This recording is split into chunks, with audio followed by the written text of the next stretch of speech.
Welcome back to Unsorted, the Lego podcast about bricks, life, and all the brown gooey stuff in between.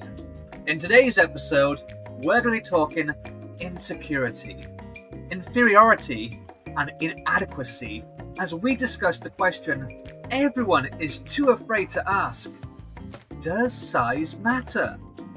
Gentlemen, tape measures at the ready. Remember, this podcast is not safe for work and not suitable for children, so lock up your daughters, shoot your sons, and remember, when we're done, to always check your scrotum. Now today, much like a hand job from someone with Parkinson's, we're shaking things up. That's right, we've got ourselves a new lineup. Why? Because our dear friend Sam is too busy for us. But that's okay.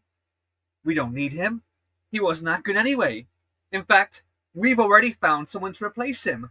Someone way better. Someone who doesn't fake laugh at our jokes or keep comparing us to their ex every 5 goddamn minutes. But before we get carried away, let's bring in someone you're already familiar with. He puts the risky in frisky, the issue in tissue, and the bro in broken. He's American, and for once, this week, he's not alone. It's Joe from Skylab Bricks! What's up, everybody? How you doing? I'm doing good. How are you doing? I'm just still chewing on your Parkinson's joke. What the fuck?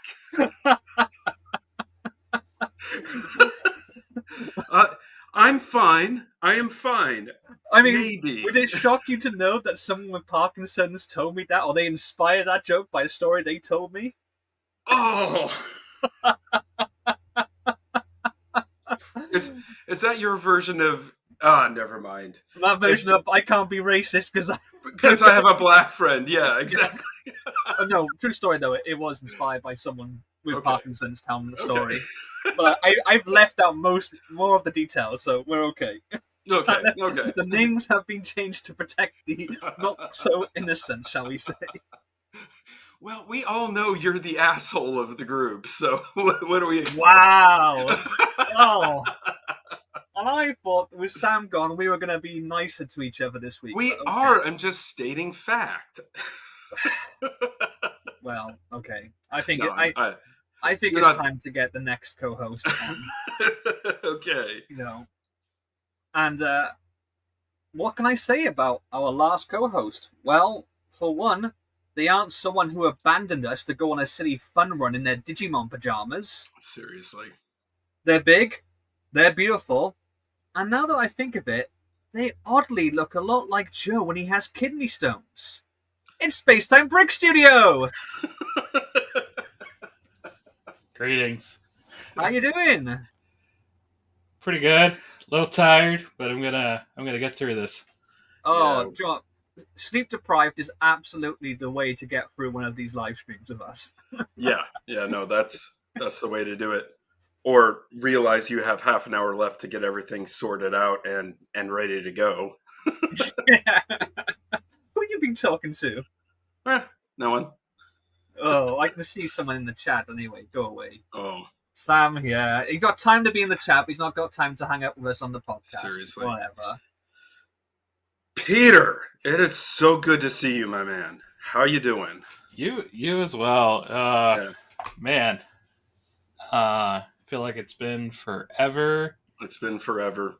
I know. I missed coming to Mockfest this year. I missed it a lot. Well, I think it's you haven't missed it yet. It's in June this year. Oh, well, So. I'm not coming from Massachusetts. For those of you who don't know, Massachusetts is 2,500 miles away from Boise, Idaho. Did you know the spirit of Massachusetts is the spirit of America? Yes, it's on our license plate. Oh, okay. God. This is getting out of hand. Now there are 2 of them. Oh, speaking of which, hey, Peter, what's your undergrad degree in? I'm just curious. Oh, crying out loud. What? It's the same as my master's degree. Which is? Electrical engineering. Oh! Which, if That's I'm weird. mistaken, I believe is twice as many as degrees as you. Uh-huh. Oh, shots fired. No, I have 2 degrees. Thank you very much. Oh, okay. But my first degree was in aviation, and I Well, don't use that. Well, twice the engineering degrees. True. Hey, man, Wow. Honestly, you're this is supposed to help me out here. I've got 2 electrical engineers, 2 Americans. You know, I'm outnumbered. I would say I'm outgunned, but they are Americans, so. No. Yes. Anyway. Yes, absolutely. Let's move away from that. Okay. So, Lego. This week alone, there has been a crazy amount of new upcoming sets revealed. Yeah. So, of course, we have to take a look at some of them. Hell yeah. Which means, Joe, it's time. Is it time? It's time for the goddamn game.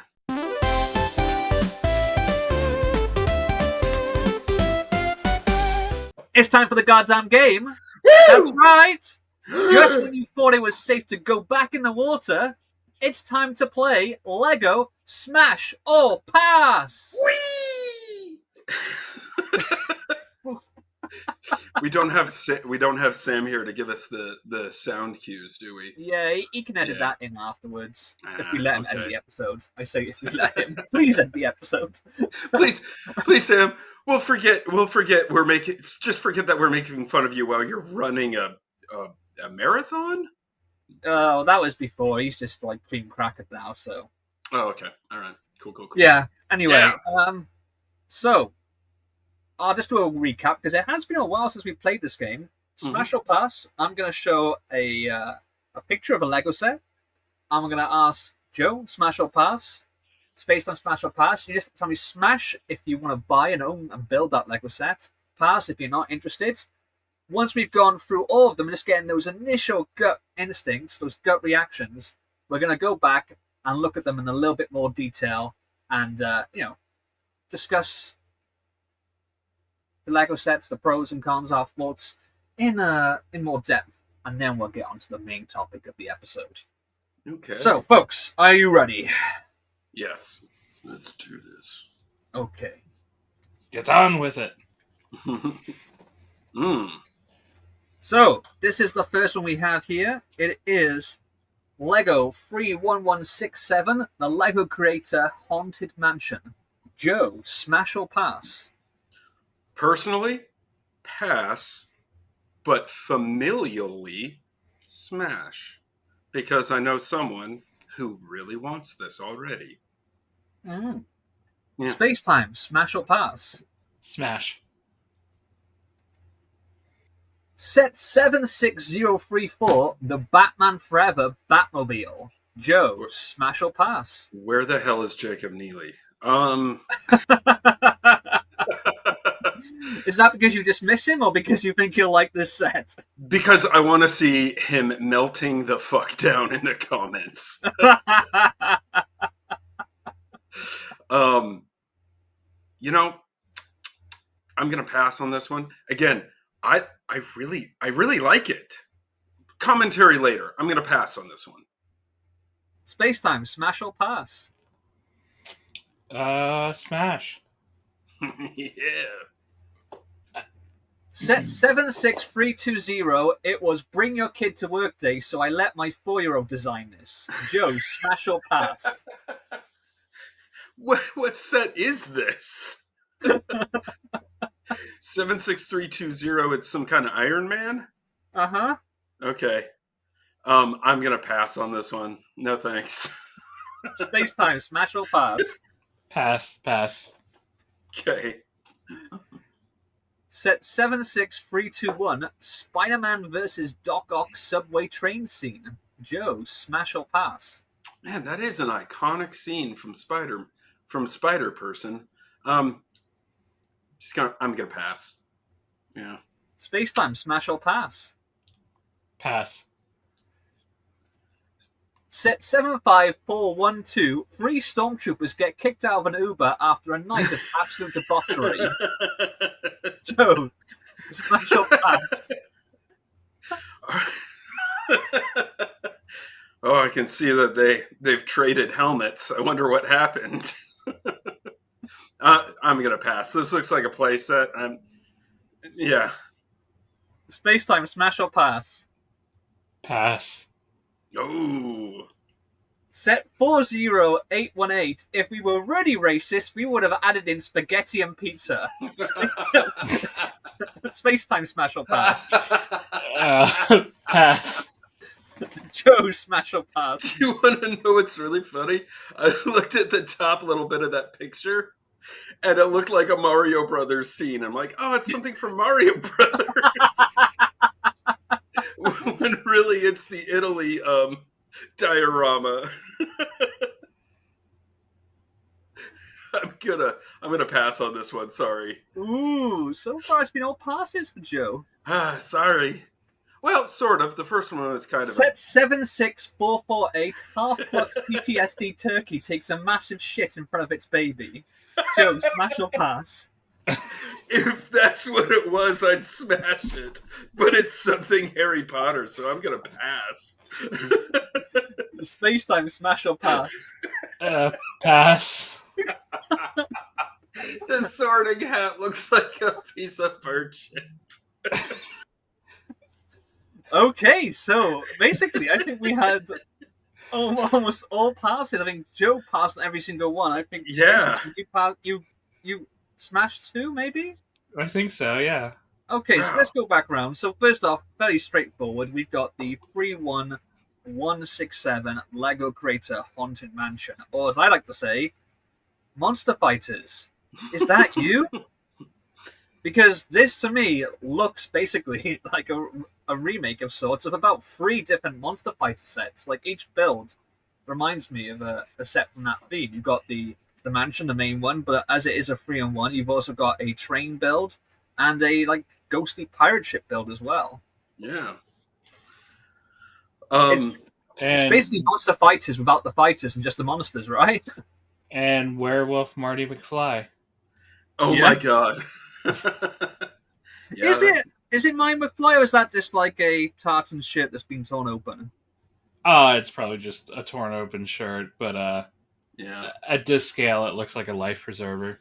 So what? He's in the Coast Guard. Yeah.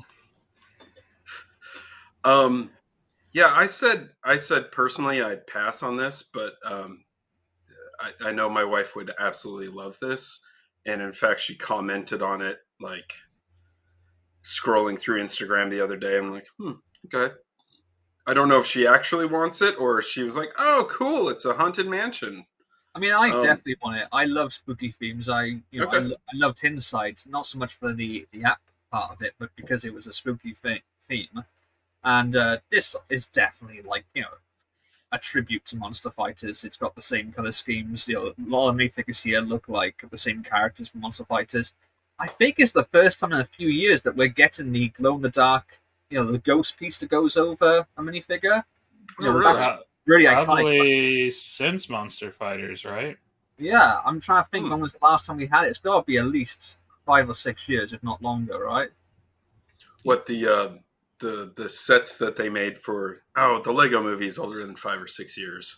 Oh yeah, I guess there was a ghost in there for Vitruvius. Yeah. Vitruvius, yeah.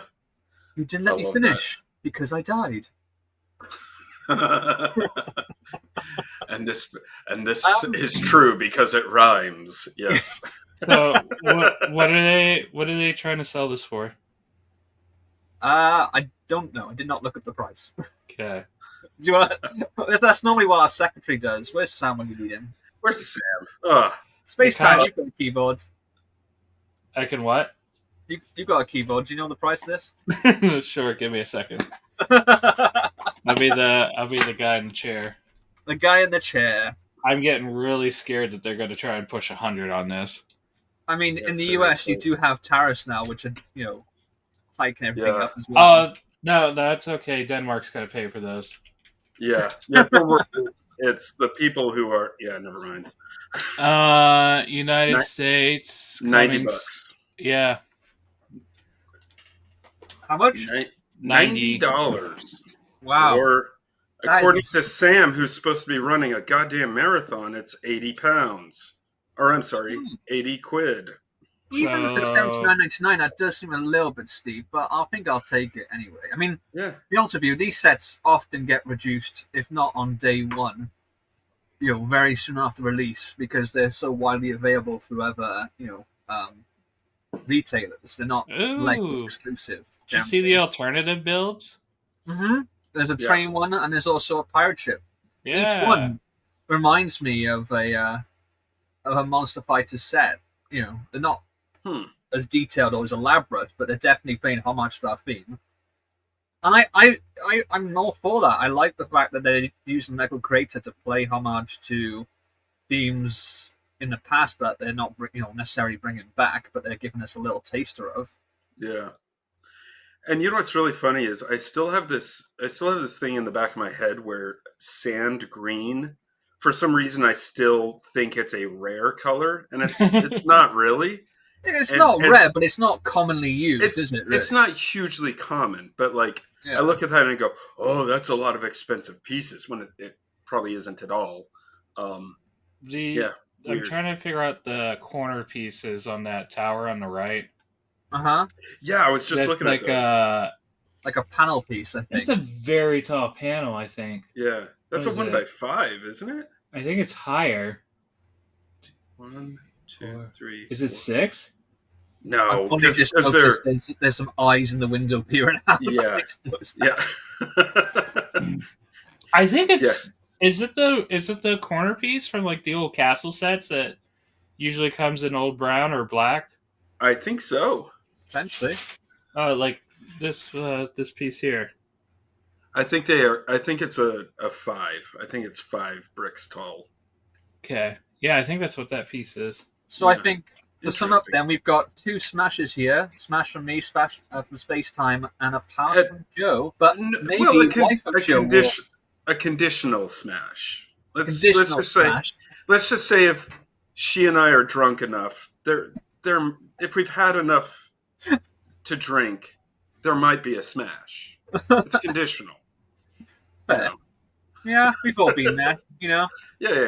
It'll be one of those Instagram reels when you're just walking through the mall, you trip, and then you swipe your card and swipe your card accidentally. Yeah.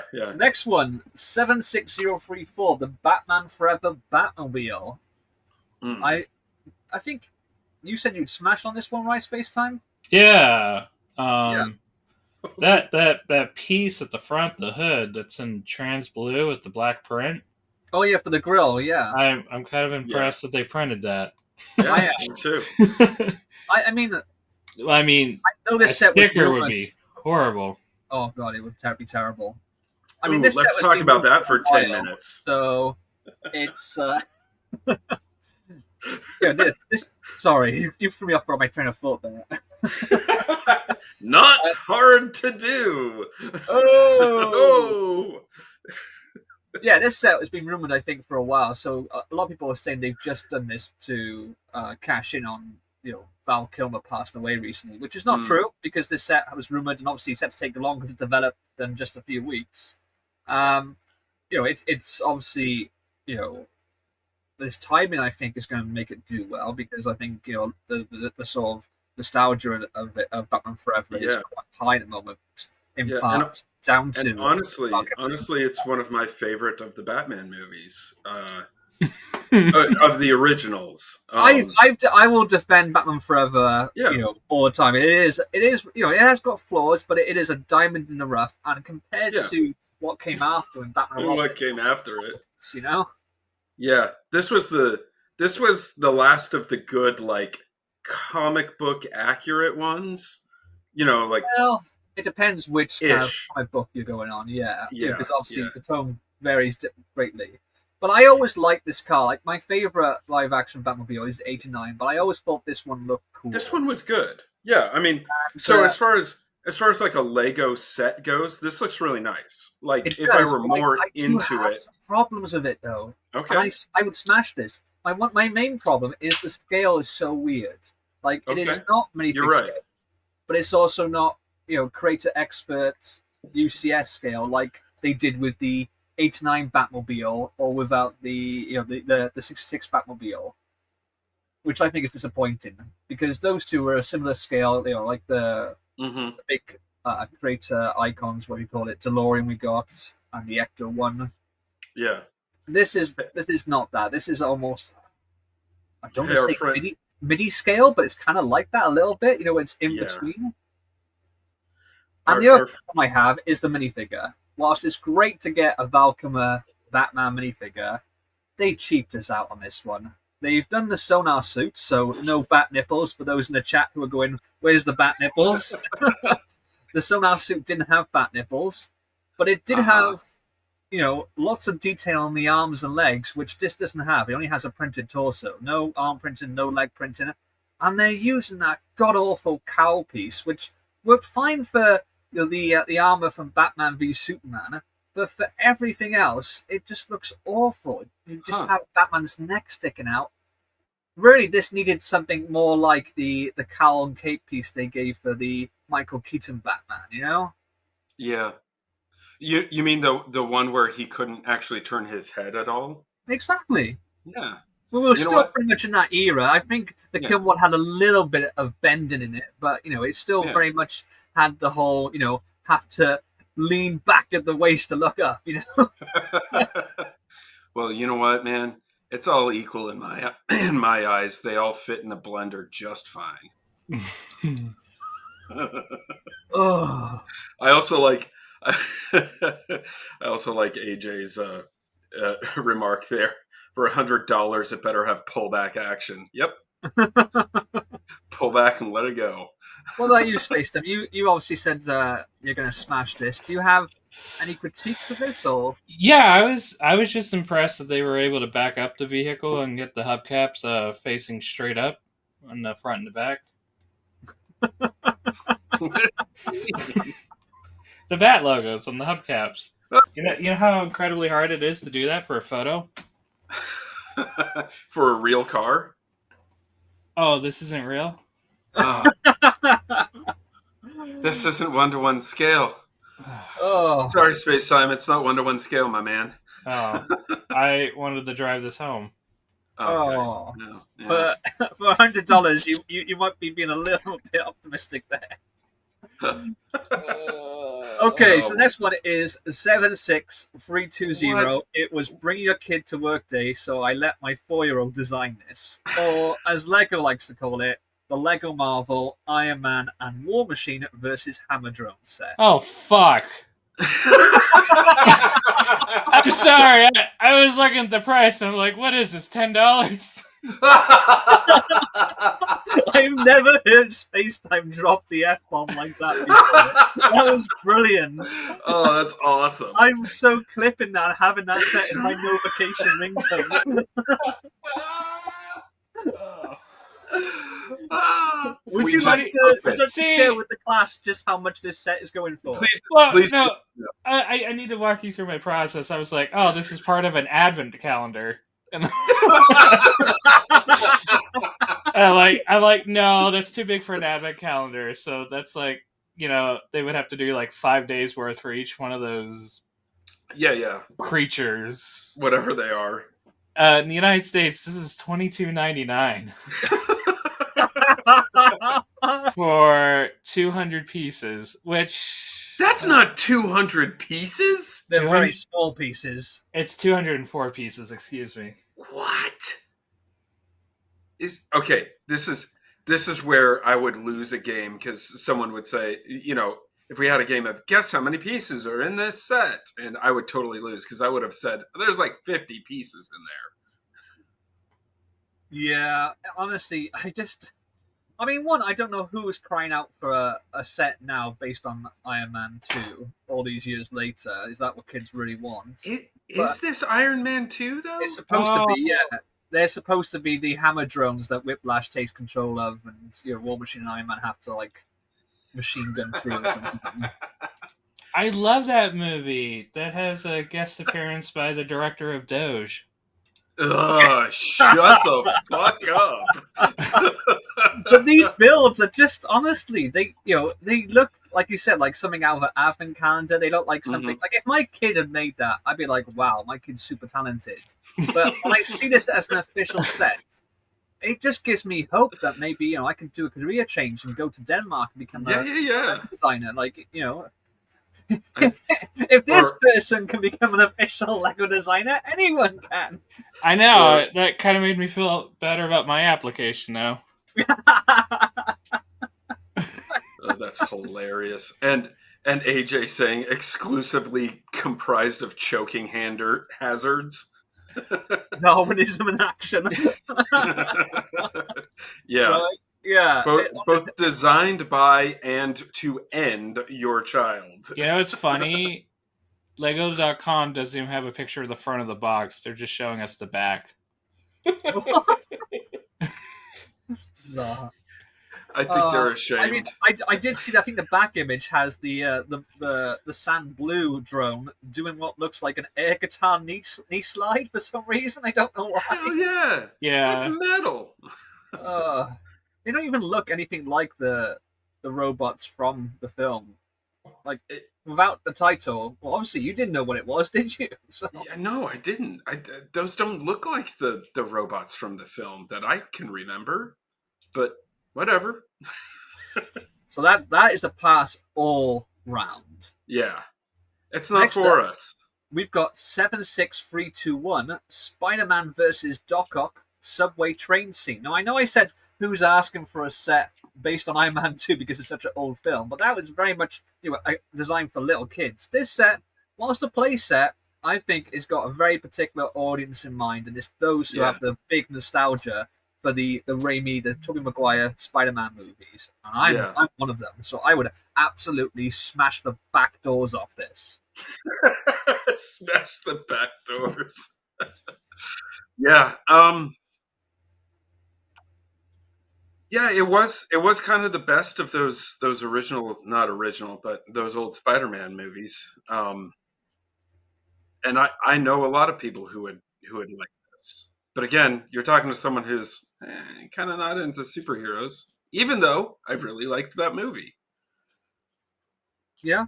Spacetime, I think, did you say pass on this as well, right? I did. That surprised me. I mean, I like the movie and everything. It's just so inaccurate. I mean, do you mean in terms of the minifigure selection, or Yeah. Okay. Yeah, okay. Why is JJJ there? Why is Aunt May there? I don't know. Although, in all fairness, there was a set based on the scene that came out, back when the movie was out. That did also have J. Jonah Jameson in it. I don't think Aunt May was part of the set though. But... Parker, I want pictures of Spider-Man. Wow, you were really good at that. That was really good. Yeah. I may have practiced it quite a few times over the past 20 years. Tell Parker he's now part of Aperture Science. Welcome to Aperture Science. And I know that minifigures obviously are Joe's absolute favorite thing on the world, but my opinion on this, I love the fact that they gave this Spider-Man dual molded legs. They didn't cheap out on that for once. He also comes with two heads. He comes with the Spider-Man head and also the Peter Parker head, with an extra hairpiece, so you can have him unmasked because he does take his mask off in this scene. I think the Doc Ock figure is good. And the other two figures, whilst they're inaccurate to the scene, it's cool to get, those characters based on this universe. Right. I can't remember what the price for this one is, but I think it's fairly reasonable. The only thing that surprises me is that it doesn't include any track. I thought they would have given us like 2 track pieces to put it on. I just remember watching this movie for the first time with my friends, and just with how the Sam Raimi camera moves in this scene, where it just flies towards the end of the track and just like snap freezes at the end of it. Yeah, I just remember the theater was perfectly silent, and I just remember my friend just bursting out laughing. But and this also reminds me of the meme afterwards, where the guy when his mask is off inside the train, and he's like, "Oh, he's just a kid. He's no older than my son." And it's like staring at 30-year-old Tobey Maguire. It's like 30-year-old. Hey, the noughties were a different time. We had 30-year-old teenagers back then. I know Yes, that. seriously. Yeah. What's funny now is that nowadays 30-year-olds do look like teenagers, but Oh man, I'm working with some guys in the manufacturing department right now who are like 23, 24, and I'm just like, you guys are so young. What has happened to me? They're talking about watching the prequel trilogy when they were like 6 or 7, and by that time they were already too old, and I'm like, what? oh yeah. Yeah, no, it's cool. I've heard people They're who cool have been guys. like celebrating going to the cinema to see Revenge of the Sith, for the anniversary on the big screen, saying that they were too young to see it when it first came out, or they weren't born when it first came out, so they only ever seen it on DVD. I'm like, oh, go away, please. And again, I'm a sucker for space battles. That space battle at the beginning of episode 3 started out so fucking awesome, and then it was just like, hit them in the eye with hit the buzz droid in the eyes, R2. It just got real cheesy real fast. Did you see how much money Revenge of the Sith has made this week? No. It was like, I think it was at least $700 million. What? Wow. That's amazing. Yeah. That's amazing. And I can't find it in a theater around here. Like, it's gone already? Yeah, it was last weekend. Yeah, I missed it. Yeah. I would have seen it in the cinema because, I would have had fun. Yeah. And I was going to take Clark to go see it because at one point he was obsessed with the lightsaber battle at the end of it. He would walk around humming the theme to the lightsaber battle. Dun, dun, dun, dun, dun, dun. Yeah. No, it was pretty So, anyway. I'm the only one who wants to smash this, apparently. Yeah, man. I mean, it's long and girthy. It's definitely phallic-like. If you buy 5 of these, you can make almost a complete train. Sure. Right now, it just looks like a caboose on the loose. Right. Or a Right then, next one. 75412. 3 stormtroopers get kicked out of an Uber after a night of absolute debauchery. AKA Lego Star Wars Death Trooper and Night Trooper Battle Pack. The first thing I thought of... What is this from? Was the Navigators Guild from 1984 Dune. Yes. I see that. Not necessarily the Navigator alien, but the little tank that it gets pushed around in. Yeah, Frank Herbert. That looks great.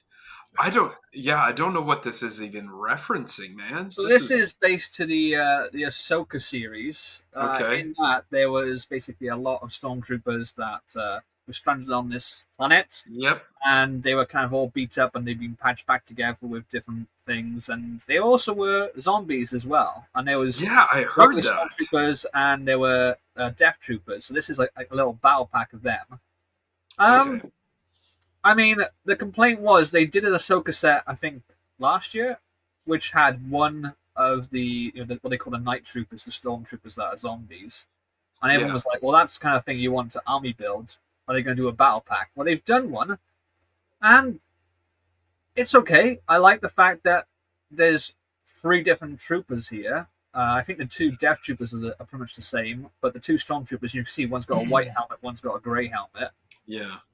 Which is nice, but I only remember like 2 or 3 of the Stormtroopers in the big wide shots having the grey helmet. So if you're going to use this to army build, you're going to have equal numbers white and grey, which is inaccurate to the source material. Sure.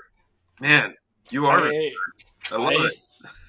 I think the robots from the Iron Man build are more well designed than this dropship. Yeah, the dropship. I hadn't even got to that.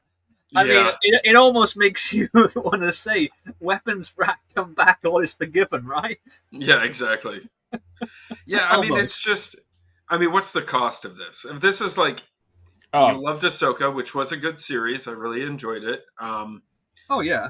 Or, if you want some stormtroopers of this, of that type, great.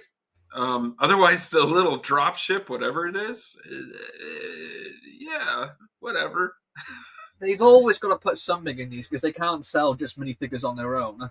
And it's always a debate of how useful the little mini build is going to be. And in this one, not a lot because how many drop ships do you need when you're army building? None, Seriously, really. Maybe none. two. And Hey, as Spacetime said, this is not a very well designed dropship either. No. ooh, they've deleted the listing on Lego.com in the US. I can't they click really? on it, but I can see the preview is $22.99. Wow. $22.99? Yeah. Nope. No. Fuck that. Nope.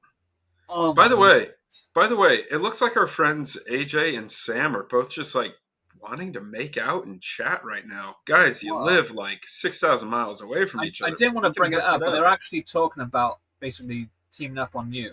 I know, and I don't know. You don't know. Sam's beautiful face. AJ, you don't know AJ. He's got a beard that could kill a man. Like, Okay. Okay, anyway. So I think that's a pass all round, right? Yeah, man. 22 I would like bucks the for that? minifigures, some of them anyway. Yeah. But yeah, this is something that I'll pick up if it gets reduced, maybe. But That would be one expensive minifig smoothie right there. So I'm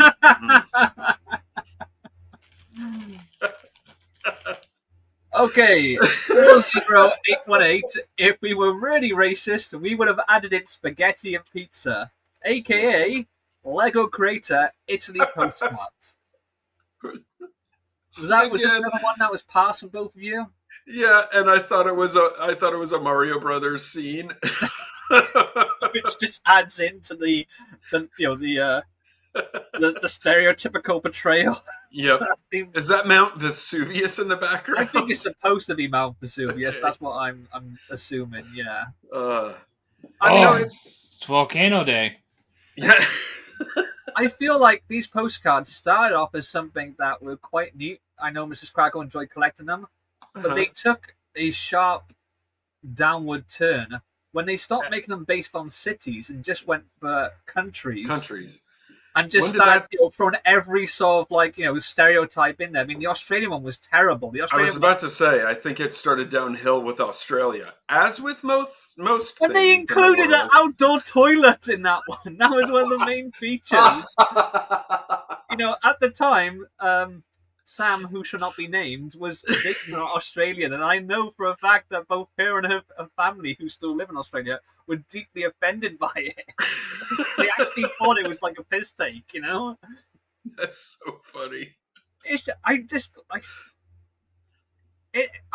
guess we should be grateful they just haven't done a generic Europe postcard. That would probably sell well in the States, right? Yeah, that would go over really well. Oh, man, what would the new American one look like? Wait, let's not go there. So I don't get sent off to a Gulf gulag. of America, it'd be fine. What was that? As long as they include the Gulf of America, it'd be fine, right? What's that? Oh, my God. What is that? Yeah.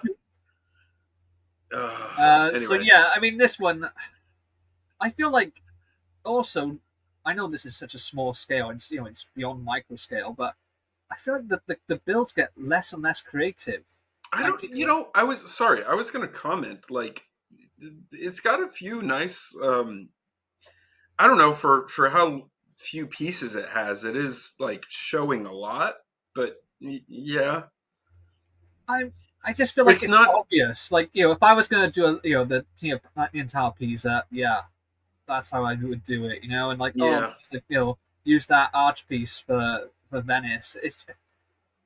I was about to say, like, I think, oh, that's really clever. Oh, that's amazing how they've done that. Oh, that's some cool use of perception, force perspective. It's just Well, I was about to say, like, oh, they don't really have anything representing modern Italy, but like, what would they put in there representing modern Italy? Like a capsized cruise ship. Wait, Italy's made it past the Bronze Age?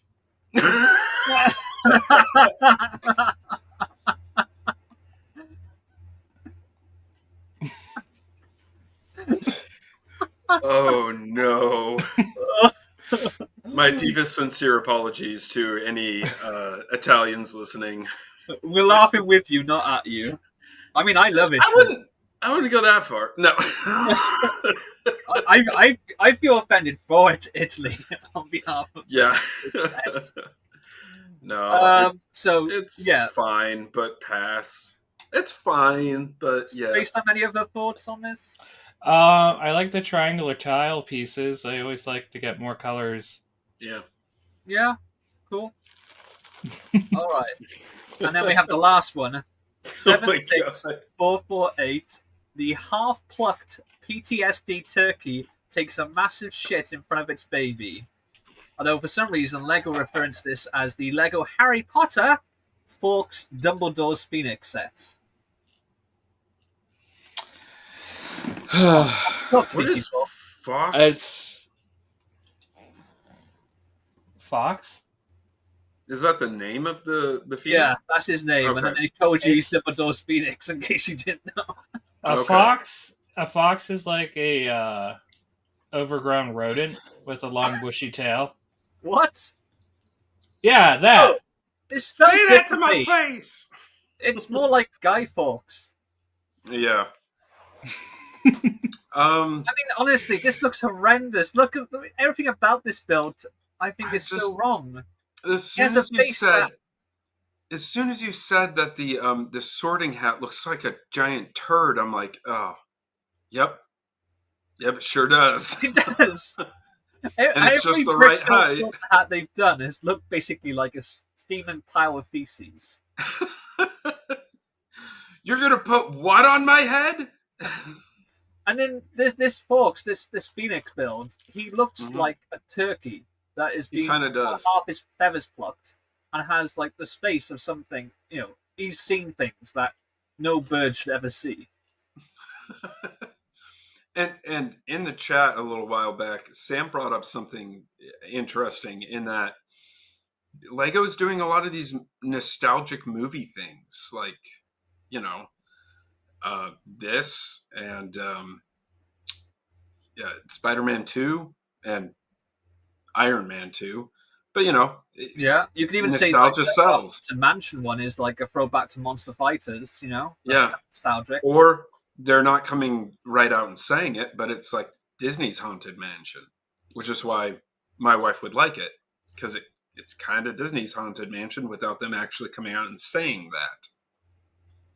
I don't know. I don't see that. I don't see the resemblance with the Haunted Mansion from Right.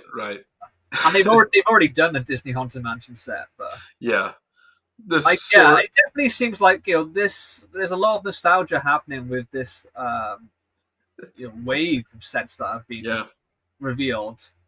Well, maybe I mean, it's because like right now is shit and the past was better. Yeah, which is becoming increasingly true. AJ says the sorting shat.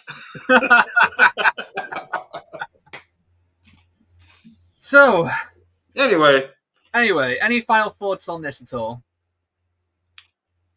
Not really. I don't care about Harry Potter.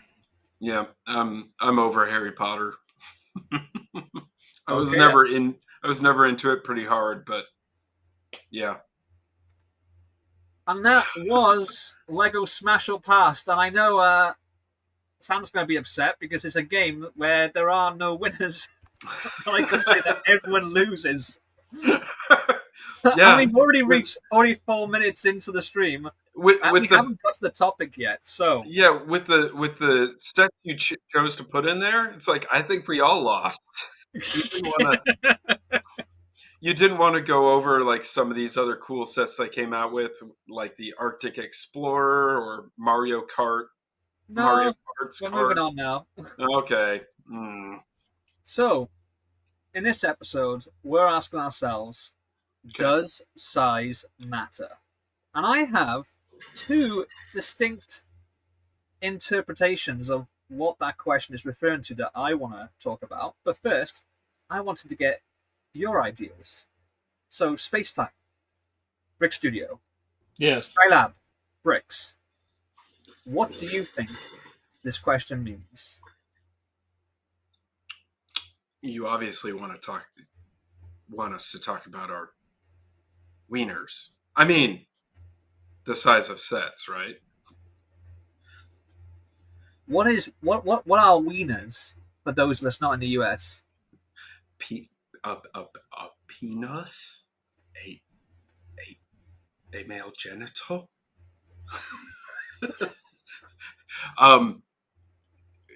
No, what I think you're talking about is who was it? It was Rebrickable on April 1st had a joke article that came out that said in 2020 for the rest of 2025 or 2026, Lego will not be releasing sets larger than 1,300 pieces or something like that.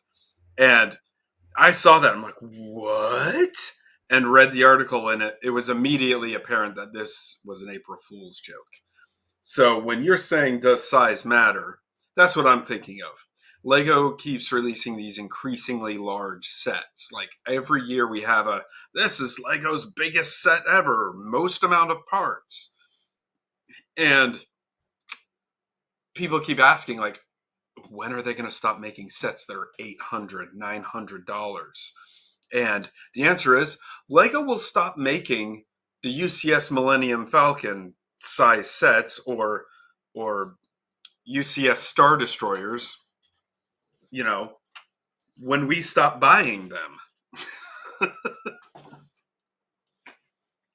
That's what pops in my head. Spacetime? I got confused. What's the question?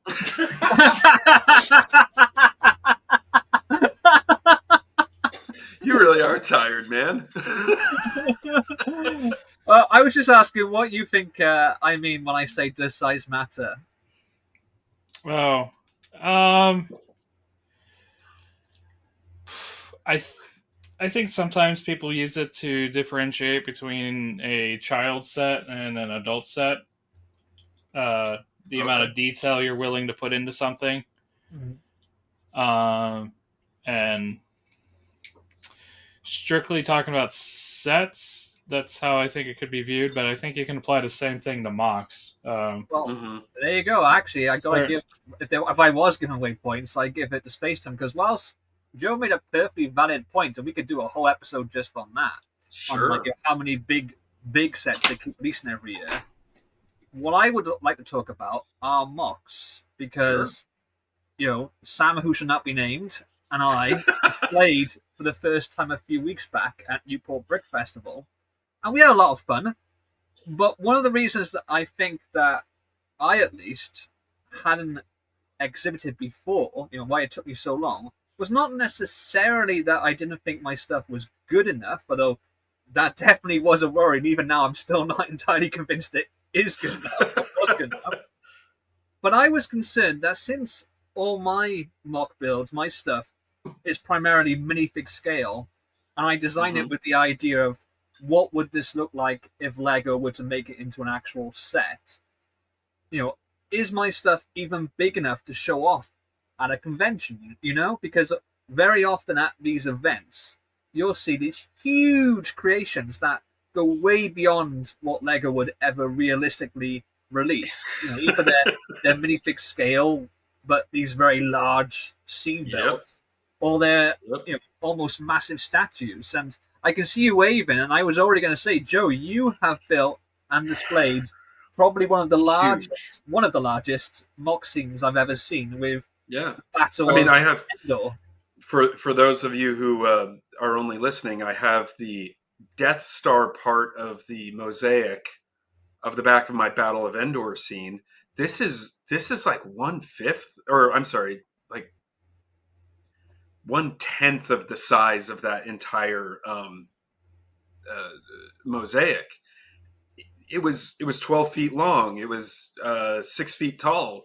I am 100% guilty for I just make huge mocks, and that's just what I do. Like Sorry. You're not compensating for anything, are you? No. No, but I make giant phallic symbols.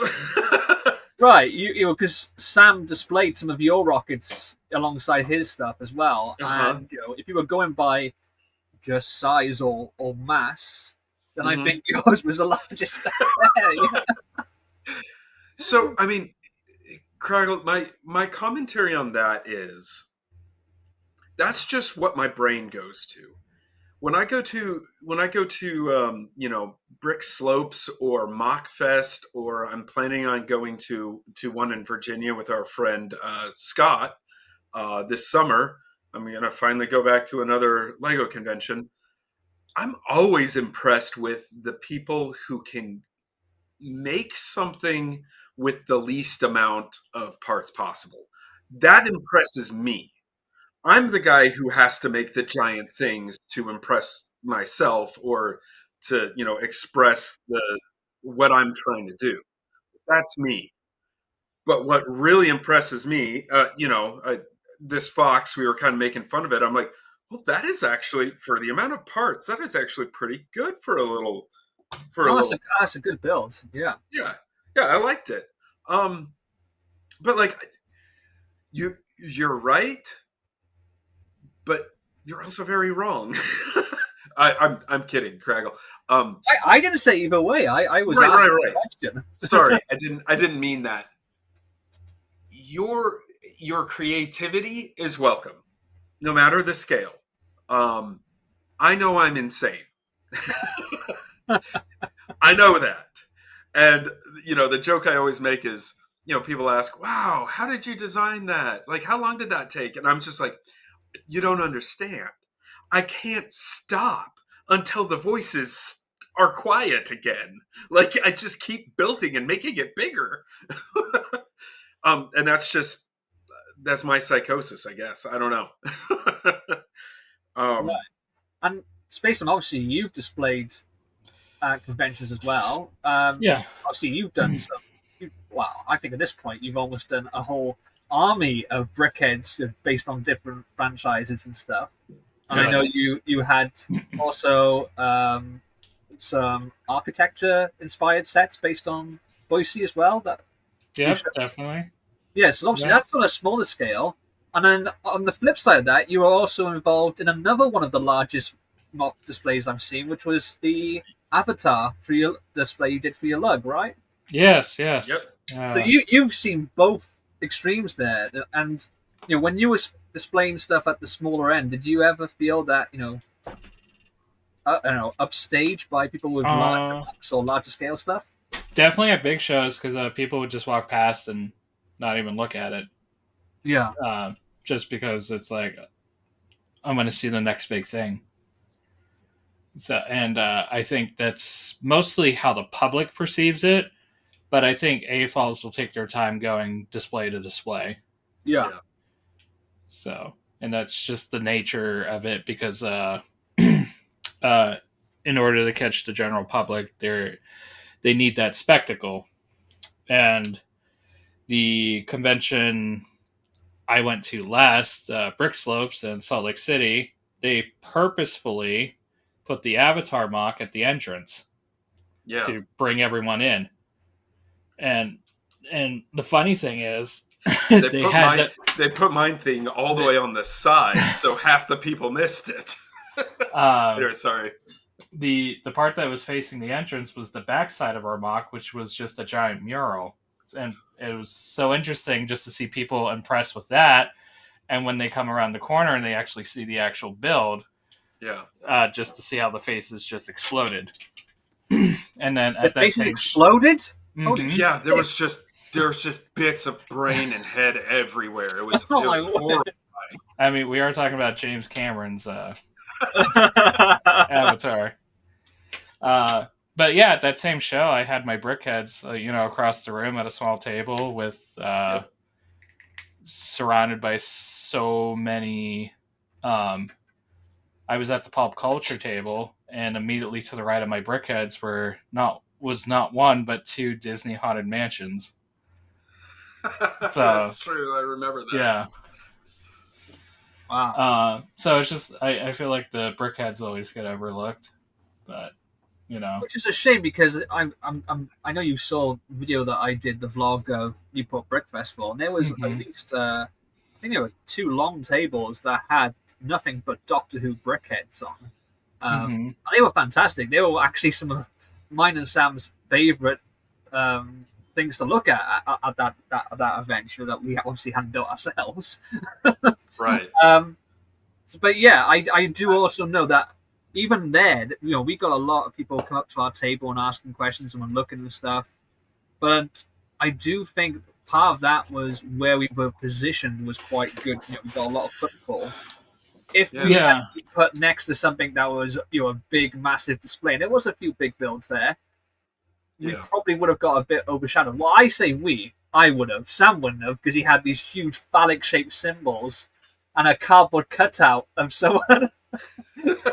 No one knows who, but everyone wants a photograph with him. I have to draw. So I think that's.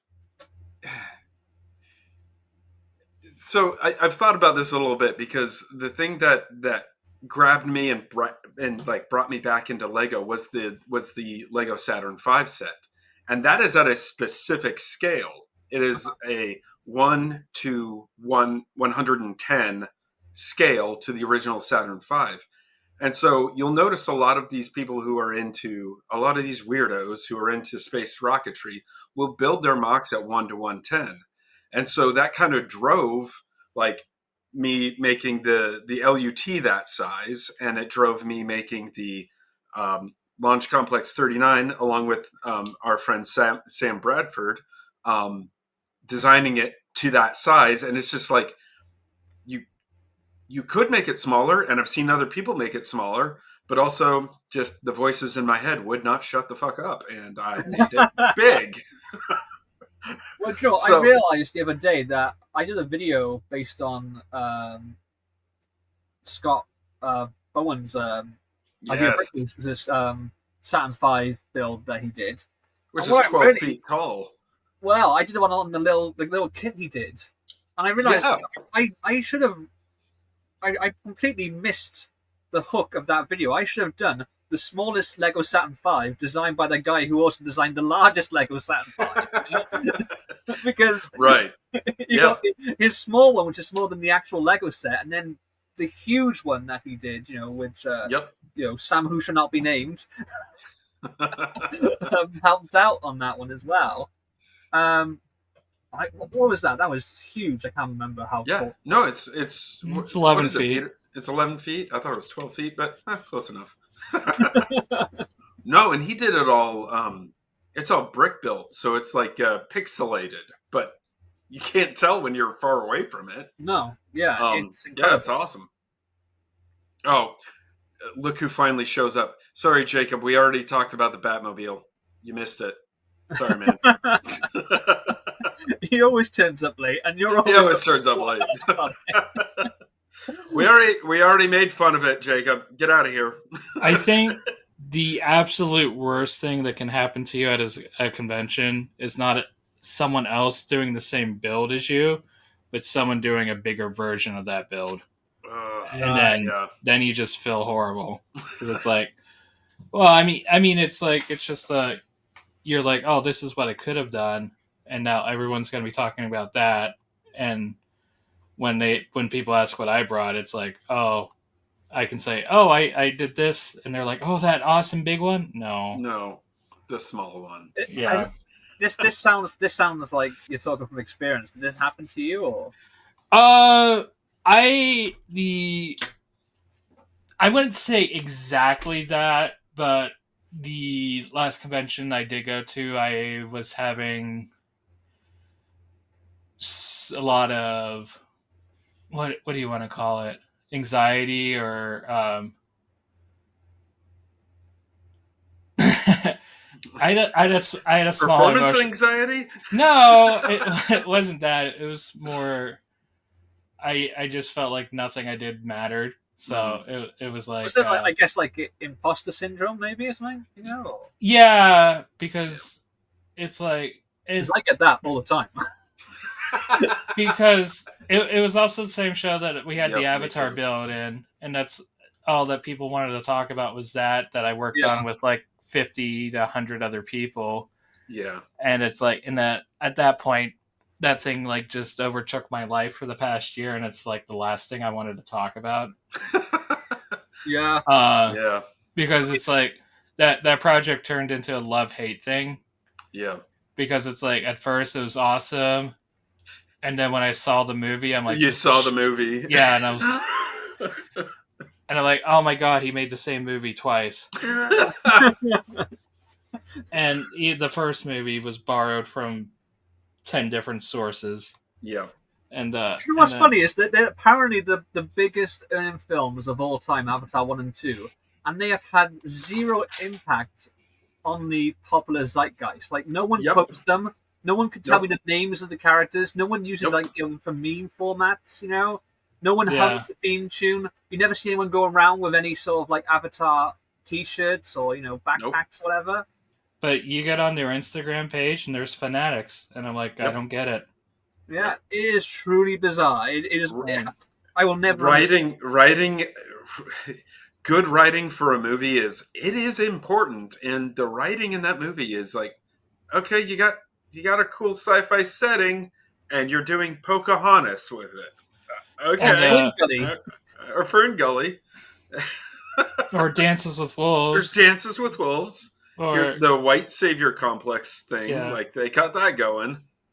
But it's like, and I know they just announced the release date for the next one, which I think it's called Fire and Ash, and I'm like, oh, instead of being in the water, it's just going to be with Red Na'vi, and they're going to learn how to connect with nature and how humans are bad. And yeah, the thing is, I don't know. I know two people in the UK who actually went to the cinema to see it. One person went to see it because they were given free tickets. Another person went with their family, and they had the whole cinema to themselves around the time that all the media was reporting that it was sold out everywhere. And they were like, they're like, we're literally the only ones. So the last two times that I burst out laughing at a movie theater was during Avatar: The Way of Water, when the whales started to talk. I'm so glad I haven't seen it. I know it felt like that South Park episode where they were taking the whale to the moon, and they were messing with the kids. But I feel like we've gone massively off topic here. But the time before that I burst out laughing was Rise of Skywalker, when the Star Destroyer had a Death Star cannon on it. I thought you were going to say it's when they rode horses across the power. Oh no! That was before.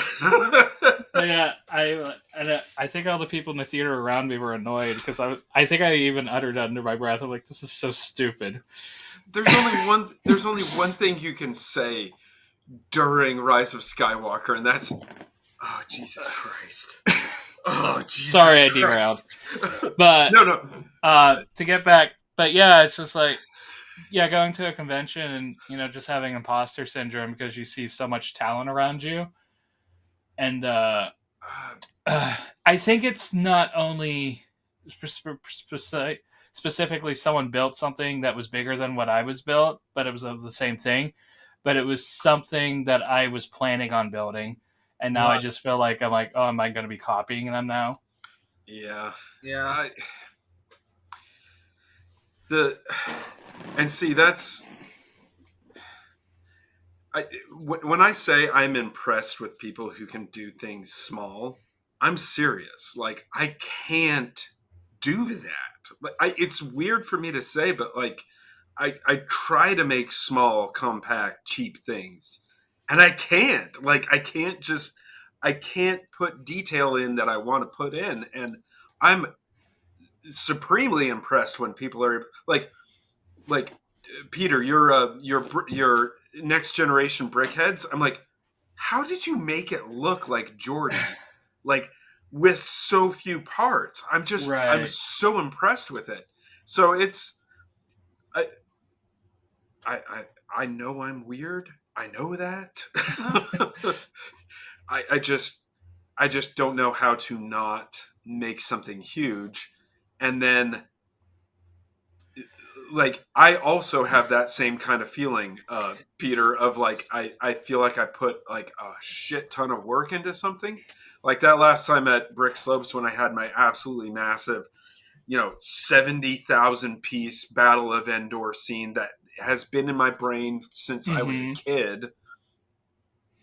I hate to say things like this because it sounds stupid, but like for the first time I went to a show, I didn't get an award, and I was like, but I just spent all that time and money on this. Right. And I know that sounds so egotistical, and I told myself that 1,000 times. I'm like, there were other people there who really did better than you did, and you were impressed with this, that, and the other. And the other thing for yours, at least, it was an upgrade of something that you brought the previous year. Exactly. So they were like, some of the judges would have been like, well, this was here last year and didn't notice the upgrades. And then also they're like, well, we don't want to give the same person 2 years in a row an award for the same thing. Yeah, plus Joe is a dick, so if you have any excuse absolutely, just take it. I know this might sound not like the best advice for especially the sets that we saw earlier in this episode, but forcing myself to, I know you don't like the minifigure scale, but I think it's a good exercise, is design it like how Lego would. Yep. Because I am currently designing the Enterprise D bridge for minifigures. Yes. And you cannot do a 1-to-1 representation of a room because the minifigure is not a 1-to-1 representation of a human. Of a human, yeah. Because they essentially lose half their height because of their legs. Yeah. And I was getting into that when I was trying to make a 1-to-1 scale version of the interior of Skylab. This was a project like 4 or 5 years ago that I kind of got rid of. But it was like, well, Kerwin was this tall, and Alan Bean was this tall, and well, how do I convert that to minifigs? And right. There's no. And the biggest failure is that the Lego brick does not scale with the Lego minifigure. Nope. It doesn't. So it doesn't. Which is kind of funny to think about because it's like the minifigs were designed to complement well, it's one of the things why it bugs me, but I do get it. Why so often in a set when you have a chair and it's just the chair piece on the floor with no legs. Yes. And it looks awful. When you put a minifigure in there, it's not so bad because they end up being about the right height. Right, but right. When you see the empty chair, then it's just like, a legless seat with a back. Yeah. It just looks stupid, Because the one thing, so if you're familiar with the Enterprise D, you have that big wooden arch that's circling the captain's chair and everything. And behind there is where Worf stands to fire the weapons. All I remember is that set was so 90s because it's a bridge of a starship that is carpeted floor. Yes. And has wood paneling, like you said. And I designed it to be a 1-to-1 representation of what I was seeing. And when I stuck my minifigure Worf there, his eyes were barely peering over the top of the console. And I'm like, okay. Worf is a Klingon warrior. All my mock stuff is minifig scale. I can't think of anything that isn't at this point. So, when I was doing I guess one of the first mocks I was doing properly was the iZombie Morgue.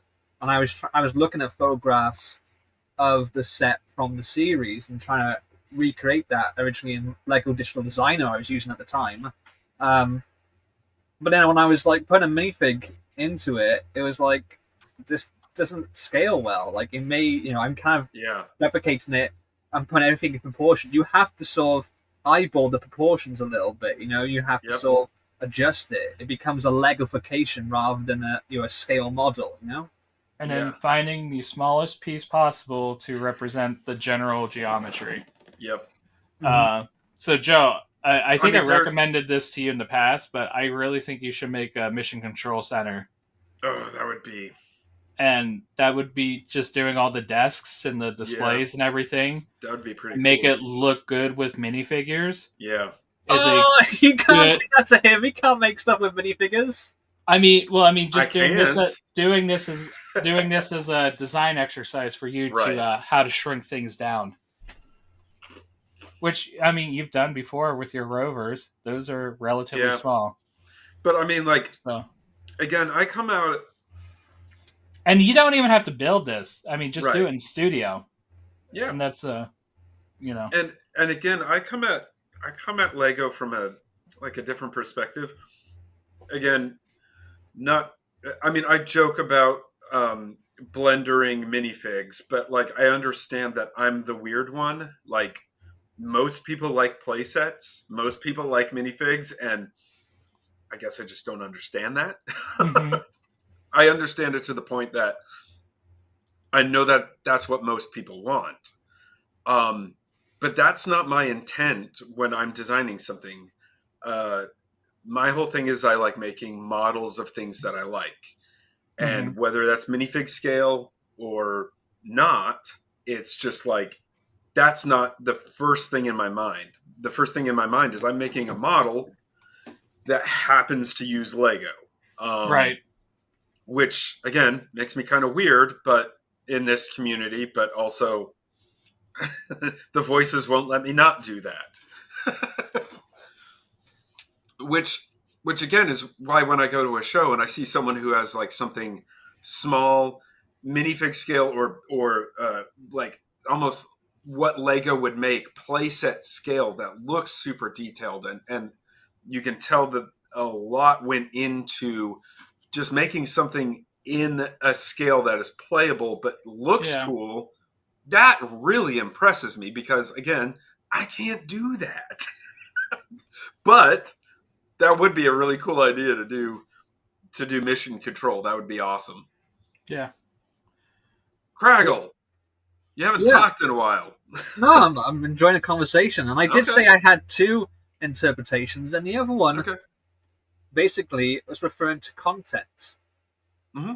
And, I've had a lot going on in my life, basically about, going on a year from when we first found out, but anyway, and content-wise, in particular, the last 6 or 7 months has been, non-existent. And that's not to say that I haven't been working on stuff, but the problem I've been finding is I've got, 3 or 4, probably more 6 or 7 projects on the go, none of which I'm getting to a point of completion. And I'm planning out these videos that are going to be, 10, 12, 15-minute long videos. And I'm thinking, until they're done, I can't upload anything. And then recently this week, I just had a few ideas for, silly little videos that I just thought that about Lego, about a particular thing in the set, or about, the name of a set, or, sort of something that irritated me. And I thought, why don't I just try and do, a little quick short video? So I uploaded 2 shorts this week, and they've done really well. And I've always been resistant to that. I've dabbled in shorts before, with the advent calendar opening. My friend did convince me to go on TikTok, which apparently was 2 years ago, and I forgot I had a TikTok. But they are doing well, and I kind of thought, just because I am still working on these bigger, longer form video content, why doesn't mean you can't make short ones. Yeah, why shouldn't I? It gives people something to look at. Yeah. It lets people know I'm still alive. I think it's gotten decent reach. I was watching my friend's live stream last night, and they brought up your reel for the sticker sheet from the Ahsoka set you were building. Wow, I saw that the other day too. I'm like, oh, it's Craggle complaining about stickers. Pass. Also, AJ, goddamn, I hate you, man.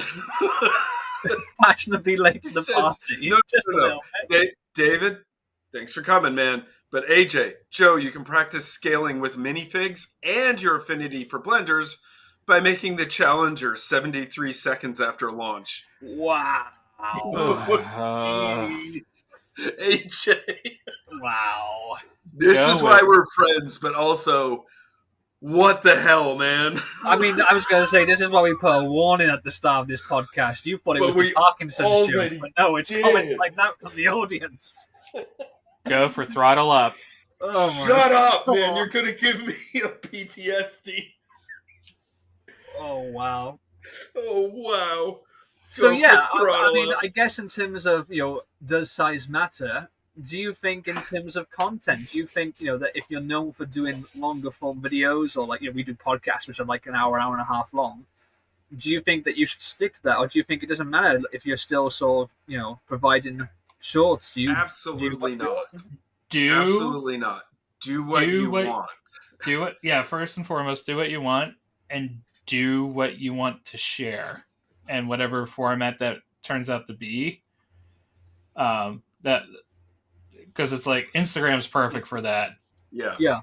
That's one thing I have been posting more on Instagram. A lot of it I've been doing stories, or I have done the odd post and stuff. It's easier to do that, in between everything I've got going on at the moment, than to sort of sit down and edit together a longer video on YouTube. Mm-hmm. And with that, you've got reels on Instagram, you've got TikToks, you've got shorts on YouTube. It's the same thing basically on film. And that's why I like Instagram, Craggle, is because I'm not a video editor, I'm not an audio editor, I'm not good at that kind of stuff. Instagram gives me a great opportunity to make short things that either I find cool or I find funny.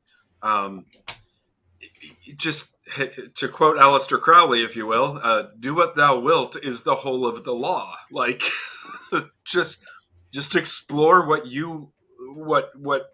brings you happiness, what brings you joy. And man, I can't remember their name, but there is a creator on Instagram who makes just random starships, like spaceships, and their attention to detail and greebling blows my fucking mind. And they don't have very many followers, but every time I look at them, I'm like, holy shit, they hit the 1970s over greebling spaceship look like perfectly every time. And I'm like, I love it. That ship is more greebling than ship. Like, I know who you're talking about. And, because I always see you liking their posts. Yeah. Well, this is kind of where I also wanted to mirror, I guess, my observation, if you will, about earlier. Like, I mentioned Skylab. You did one of the largest mocks I've seen at a convention. I know Space when you were vaulting Avatar, but we mentioned your smaller brickheads. In terms of content, in video form at least, anyway, I think it's the other way around. Whereas Joe, you're used to doing short videos, like you said on Instagram and stuff. The Spacetime, you normally do the longer form, right? I'm still wondering when we're going to get the next episode of Two Studs Deep, for one. Yeah. Oh, we I think we burned ourselves out. Oh.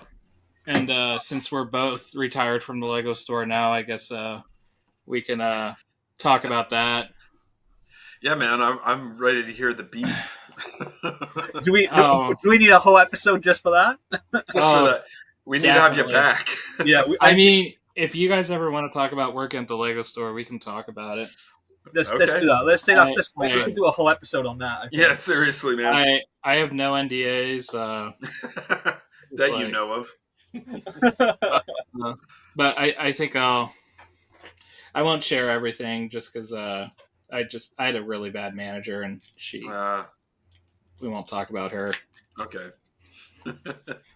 Well, Craggle, as far as your stuff goes, like you're used to making long form stuff, and that's great. Explore making short form stuff. It's fine. People's attention span are shrinking all the time anyway, so like whatever. Yeah, I mean, I'll be the first to admit I have kind of rubbished the whole TikTok attention span, TikTok mentality. But I did have fun with the two shorts that I did this week. Yeah. If I'm gonna be able to keep that momentum going, but it's been fun and seeing people react positively to them. I'm still working on my next custom CMF video, which I was hoping to have done by October, but Right. Yeah, if you've And listened to this you're, podcast before, you know what I've got going on, or you follow me yeah. on YouTube. I don't need to repeat myself. But And that's what you've got the time for. yeah, Just do it. Like, I mean, because we moved across the country, I had to put a lot of my stuff in boxes. Like, I'm not building big things right now. I'm unboxing things and rebuilding things is all I'm doing. yeah. And that's fine. That's what I have the time and the energy for. So I just do it. And I'm still having fun, I think. The voices, though, are getting incessant. And I guess that comes down to both Oh, versions of this question, in terms of your right. mocks and also in terms of the content you're creating in, in video or Mm-hmm. whatever. Yeah. Are you having fun? That should be the most important question. If you're not having fun, then stop. Yeah. Or look at what you're doing and wonder what it is you're doing wrong, because Yeah. that should always be the end goal. It's fun, really, Yeah. And it's natural, I think, particularly when you're showing stuff at exhibitions, to have that kind of imposter syndrome we were talking about, Yeah. that anxiety, and feelings of oh, I was going to do that, and someone's done it, and they've done it even bigger. Yeah. But It's the other thing you have to keep in mind, though, is like the community is not it's not a competitive community usually. um share your build techniques, like show other people how you did things. Like, people, especially people in the community, um they're the ones who are going to be most impressed with, well, how the hell did you do that? yeah, And they are going to talk about the that's the fun part, is when somebody notices something that took you forever to figure out, or something you thought was impressive that you did, and someone points it out. Like the Star Destroyer exploding in my giant mock, I loved that. I spent so long on that. It went through 3 iterations, but I loved it.